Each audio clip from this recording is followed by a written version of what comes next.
First, we want to wish the president and first lady well. I know that we have seen many people have recovery fast.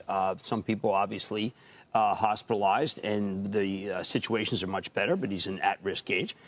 I think that I'm not saying this is much ado about nothing. I am saying that people should have a buy list ready. I don't think that this is going to change things that much. I don't think it's going to change things with the stimulus unless Senator McConnell, who I think has really got all the cards, does something.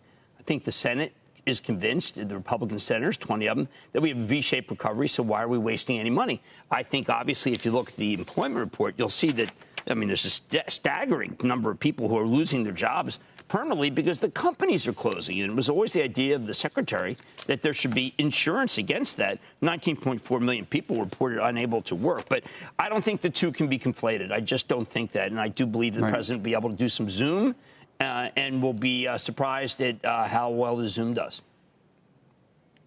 Jim, we're looking at a number of the travel stocks get hit particularly hard.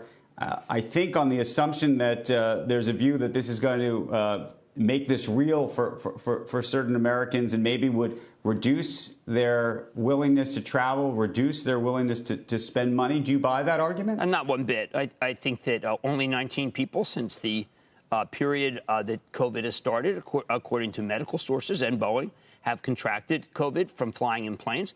And that's because people wear masks. The president has been quite, I'd say, cynical about mask wearing. I think that this is going to increase mask wearing, which will therefore further the tamping of the virus, not unlike Southeast Asia. So I don't want to say that this sad event is good news for America, but if you wear masks, as people do on their own planes, it works.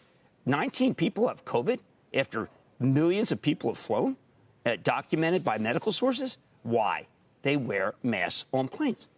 And if you wear a mask, you're protected.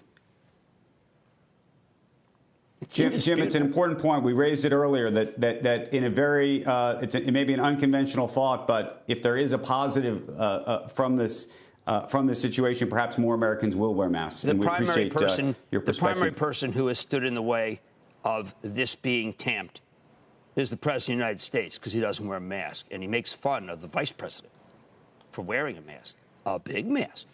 Well, maybe we have to rethink that. Maybe the Tennessee Titans have to rethink that. Maybe the country has to rethink that.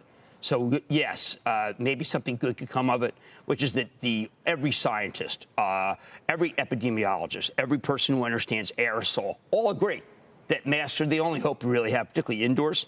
So maybe that changes. And maybe the notion that you're somehow not tough enough to wear a mask goes away. Shepard Smith here. Thanks for watching CNBC on YouTube.